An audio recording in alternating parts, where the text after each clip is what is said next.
Polícia deve concluir hoje o inquérito do caso do pai que abusava das próprias filhas. Passar por tudo isso para mim foi muito difícil, né? Tanto pelo abuso, pelas agressões, pelas ameaças. De volta para casa, a mulher que foi arrastada por um carro fala da recuperação e da vida depois de 90 dias internada e 14 cirurgias. Deus botou a mão na minha cabeça e me deixou, porque foi muito difícil. Itajaí registra recorde no número de multas. Em apenas 5 meses foram quase 120 mil infrações. Alternativa para os ciclistas. Aplicativo de celular ajuda a escolher as melhores rotas com ciclovias bem conservadas. Contribui para você descobrir o melhor caminho, onde tem bicicletaria, onde tem bicicletário, quais são os caminhos mais seguros, mais bonitos. Falta sangue, Emos que está com estoque baixo devido às férias e ao inverno. Para manter o estoque adequado, teríamos que ter 100 doadores por dia. Porém, no inverno, principalmente, nós temos em torno de 40 a 60 doadores diariamente. É agora no Notícias da Redação.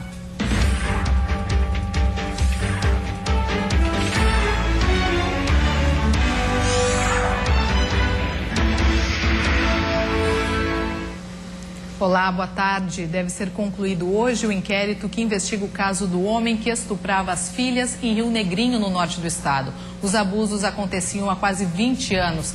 Cada uma das vítimas engravidou 3 vezes do próprio pai. 2 irmãs que tiveram a infância e a juventude marcadas por um regime de escravidão sexual. O autor dos abusos era o próprio pai, com quem cada uma teve 3 filhos. Hoje, elas têm 24 e 22 anos. Uma delas, inclusive, está grávida do 4º filho. A mais velha conta que era obrigada a manter relações há 19 anos, sob as ameaças do pai. Desde os 5 anos até o dia que ele foi preso, porque o dia que ele foi preso foi o último dia. Então, é uma dor muito grande, né? Porque passar por tudo isso para mim foi muito difícil, né? Tanto pelo abuso, pelas agressões, pelas ameaças. Os abusos aconteciam perto da propriedade rural em que a família mora, a cerca de 10 quilômetros do centro de Rio Negrinho, município do Planalto Norte catarinense. Era nesse cenário, em meio às plantações de pinos e eucaliptos, que as filhas eram estupradas. A mãe sabia, mas também era coagida. Os 6 filhos que o acusado teve, fruto dos abusos sexuais cometidos por ele, não têm o nome do pai no registro civil. As filhas eram obrigadas a ocultar a paternidade das crianças na hora de fazer a certidão de nascimento. Em um dos casos, a vítima teve que dizer no cartório que o pai do filho dela era um homem casado e que não queria prejudicar a família. Discurso que foi escrito pelo próprio agressor e que teve que ser decorado por ela antes de sair de casa. Era fora, ele dizia: se eu não for do meu jeito, vocês não voltam para casa. Se vocês abrirem a boca, vocês não ficam nenhum em cima da terra. Se não desse certo dele fazer o que ele queria, ele chegava em casa, batia no meu irmão, que é deficiente, né? O homem tem 45 anos e foi descoberto através de denúncia anônima e teve a prisão preventiva decretada. A identidade não foi divulgada para preservar as vítimas e as crianças. Em depoimento à polícia, ele confessou os crimes. Confessou perfeitamente que mantinha relação sexual com as filhas há muito tempo, né? Disse que não havia sequer necessidade de realizar um exame de DNA, tendo em vista que ele tem certeza que ele é o pai das crianças, né? Ele está sendo indiciado mesmo pelo crime de estupro de vulnerável, tendo em vista que esses abusos iniciaram aí quando as meninas ainda eram menores de 14 anos de idade, e também por crimes de estupro em continuidade delitiva, porque os abusos continuaram aí até os dias de hoje. O Conselho Tutelar e o Serviço de Assistência Social do município foram acionados para prestar apoio às vítimas. E após passar por 14 cirurgias e ficar internada por 93 dias, a mulher que foi arrastada por cerca de 800 metros em Rio do Sul teve alta do hospital.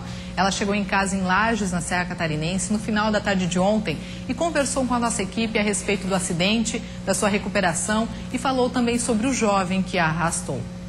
Já na casa da irmã em Lages, na Serra Catarinense, ao lado da mãe e do marido, Maristela busca agora no passado a força que precisa para viver o presente. Ela chegou na cidade nesta terça-feira por volta das 5h30 da tarde e com passos ainda curtos, começa uma nova caminhada e para isso conta com o apoio de toda a família. Hoje, para mim mesmo, ter a minha filha de volta, entrando dentro de Lages, é muito gratificante. Acho que essa batalha a gente venceu e agora é tocar a vida para frente, voltar ao nosso cotidiano do dia a dia, fazer o que a gente gostava de fazer e um cuidar do outro. No dia 13 de abril deste ano, Maristela viveu um dos piores momentos de sua vida. Ela foi arrastada por um carro por aproximadamente 800 metros na cidade de Rio do Sul, depois da moto em que estava com o noivo ser atingida pelo veículo. Com o impacto, ela caiu e ficou presa embaixo do carro. A mulher de 40 anos teve múltiplas fraturas e perdeu os seios. Para sua recuperação, no hospital, quase todos os dias, ela precisava passar por uma intervenção cirúrgica. Eu tive uma equipe médica maravilhosa, que eu digo que não são meus médicos, são meus anjos, que através deles é que eu digo que eu consegui me salvar. E Deus, né? Deus botou a mão na minha cabeça e me deixou, porque foi muito difícil. Todas as despesas do hospital estão sendo pagas pela família do jovem de 21 anos que arrastou Maristela. Quando conversamos sobre ele, ela mostra que não guarda mágoa. Aprende com os erros e eu não tenho sentimento nenhum contra ele. Assim como eu me recuperei, eu quero que ele se recupere. Nessa semana, a Justiça determinou que o acusado de ter arrastado Maristela, Júlio César Leandro, de 21 anos, vá a júri popular. O jovem permanece preso preventivamente no Presídio Regional de Rio do Sul. Ele responderá pelo crime de tentativa de homicídio qualificado contra Maristela e o noivo. Apesar da alta, Maristela vai continuar o tratamento em Rio do Sul. Uma vez por semana, ela terá que ir à cidade para fazer curativos e se preparar para a cirurgia plástica da reconstrução das mamas, que deve ocorrer em 6 meses. Ela impressionou muita gente pela força e pela fé. Sobre o futuro, ela prefere não pensar, quer apenas viver o presente. Rezo para continuar tendo essa força que eu tenho. Quero viver um dia de cada vez. Dou mais valor às pessoas que estão do meu lado sempre. Agradeço a cada um que rezou por mim. E a Polícia Civil, por meio da Diretoria Estadual de Investigações Criminais, prendeu 3 pessoas e apreendeu cerca de 40 toneladas de carne e 500 litros de combustível em Balneário Pissarras. A ação aconteceu na BR-101 após denúncia anônima. Os policiais localizaram 2 freezers irregulares que continham carne e peixe para exportação. Já os combustíveis estavam divididos em galões e seriam revendidos de forma irregular. Os produtos não tinham nota fiscal. 3 homens foram detidos e encaminhados à delegacia. E você vai ver depois do intervalo, Itajaí registra recorde no número de multas. Em apenas 5 meses, foram quase 120 mil infrações. E ainda uma alternativa para os ciclistas. Aplicativo de celular ajuda a escolher as melhores rotas com ciclovias bem conservadas. Contribui para você descobrir o melhor caminho, onde tem bicicletaria, onde tem bicicletário, quais são os caminhos mais seguros, mais bonitos. Nós voltamos já já.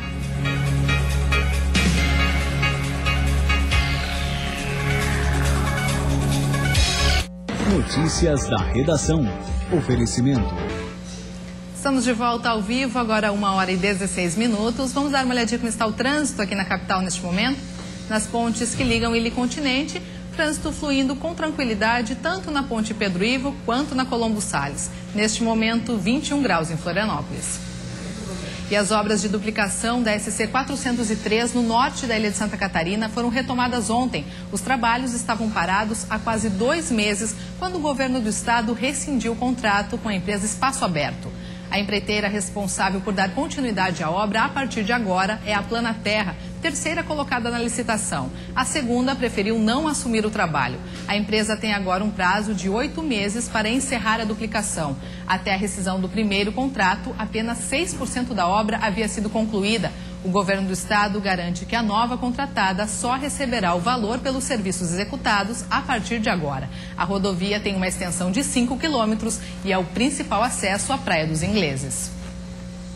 E atenção motoristas que pretendem pegar a estrada rumo ao sul do estado. A BR-101 em Laguna vai ser parcialmente fechada durante todo o dia nos 2 sentidos para a realização de obras. No local será construída uma mureta de proteção para evitar o deslizamento de terra. O fluxo vai fluir no esquema anda-para, por isso filas podem se formar no trecho. 120 mil notificações em apenas 5 meses. O relatório divulgado hoje pela Coordenadoria de Trânsito de Itajaí chama a atenção pelo alto número de infrações cometidas pelos motoristas entre janeiro e maio deste ano. 118.427.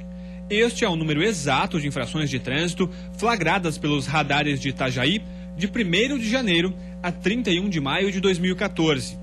Para a Coordenadoria de Trânsito, o resultado reflete a imprudência dos motoristas, que em 73% dos casos são notificados por excesso de velocidade. Maio foi o mês em que houve o maior registro de infrações, quase 40 mil. Segundo o coordenador da Codetran, o monitoramento por radares é indispensável, principalmente para a prevenção de acidentes. Temos feito campanha, nós tivemos recentemente o Maio Amarelo, onde a gente falou todos os dias, várias vezes, né? Nós temos o nosso pessoal da Edutran, que também faz um trabalho excelente, e a gente vai procurar divulgar o máximo possível, assim, para evitarmos acidentes. Durante a divulgação dos dados, um acidente aconteceu próximo à coletiva de imprensa. Um ciclista de 49 anos morreu após ser atropelado por um caminhão. A região onde houve o acidente não conta com radar nem ciclovia. Com esta, já são 11 mortes somente este ano, no perímetro urbano de Itajaí. Entre as vítimas estão 3 pedestres e 3 ciclistas.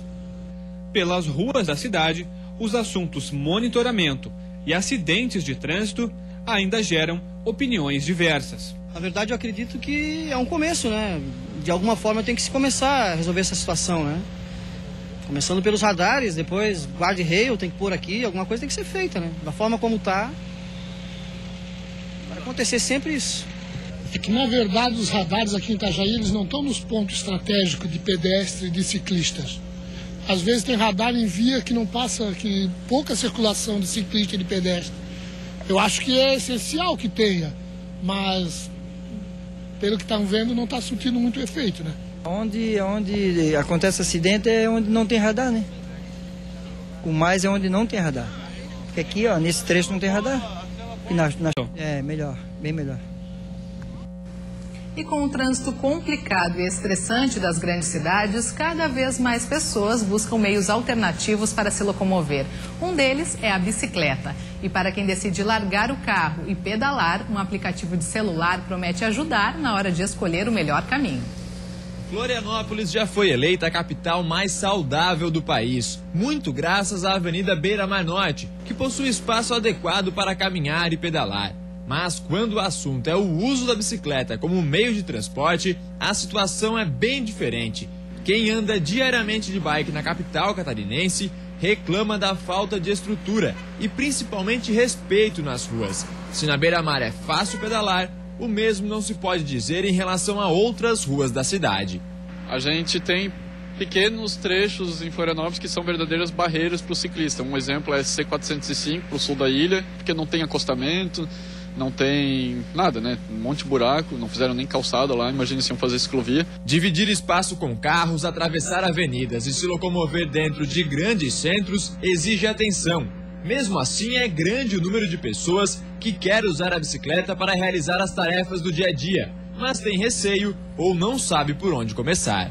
Para aqueles que querem sair de dentro dos carros e usar a bicicleta como meio de transporte, mas tem medo de andar em locais como esse, onde não há ciclovia, já foram criados alguns facilitadores, entre eles um aplicativo para celular e um projeto de orientação voluntária.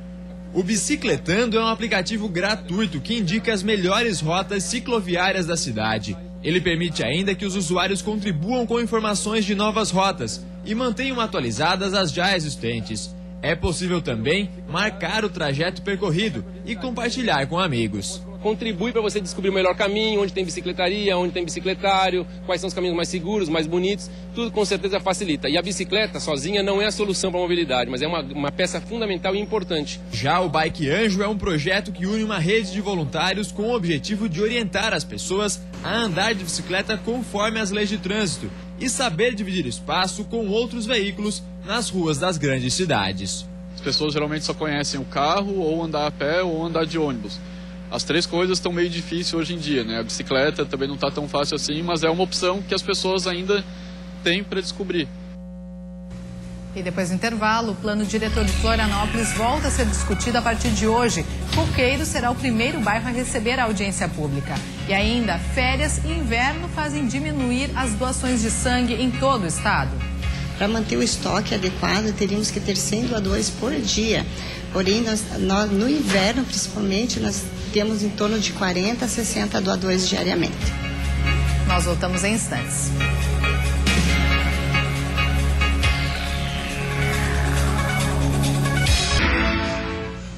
Dia de tempo encoberto e com muitas nuvens em praticamente todo o estado. O sol aparece em alguns períodos nas regiões norte e aqui na Grande Florianópolis. Nas demais, deve chover ao longo do dia. Confira os detalhes no mapa.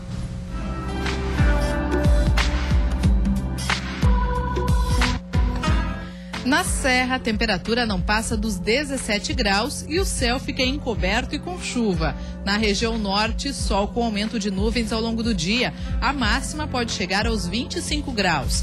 No oeste, o céu fica encoberto com possibilidade de pancadas de chuva. A máxima chega aos 23. No Vale do Itajaí, o dia também é de muitas nuvens com pancadas isoladas de chuva. A temperatura não passa dos 19 graus. Céu encoberto e com possibilidade de chuva também na região sul. Os termômetros marcam até 25 graus.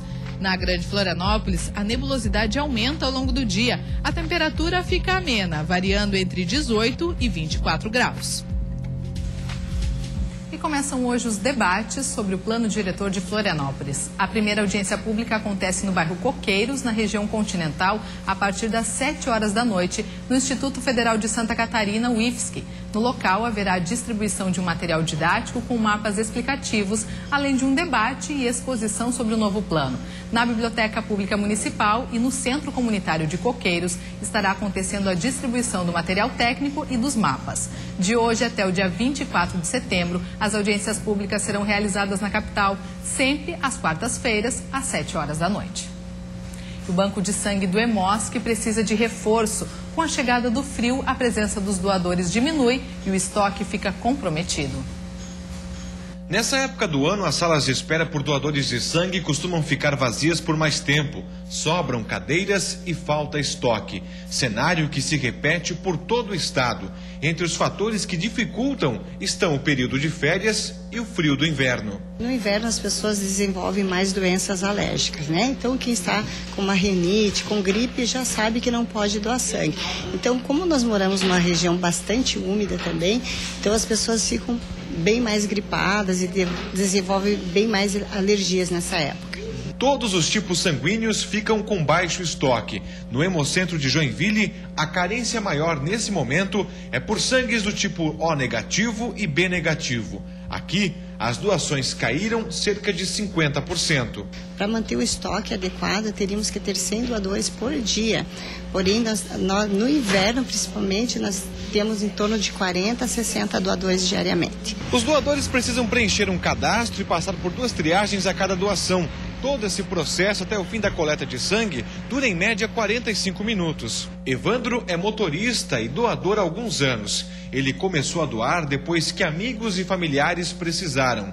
Hoje, aproveitou a falta de filas para fazer mais uma doação. Eu estava passando hoje aqui, eu digo, não, preciso ir ali. Daí, entrei. Tem bastante gente que precisa e a gente tem condições, né? Tem tempo aí para estar doando, né? Então, eu acho que é legal.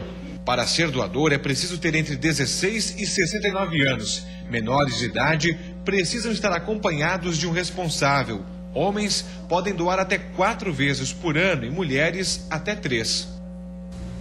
E assim a gente encerra o Notícias da Redação de hoje e outras informações no Band Cidade às 10 para 7 da noite.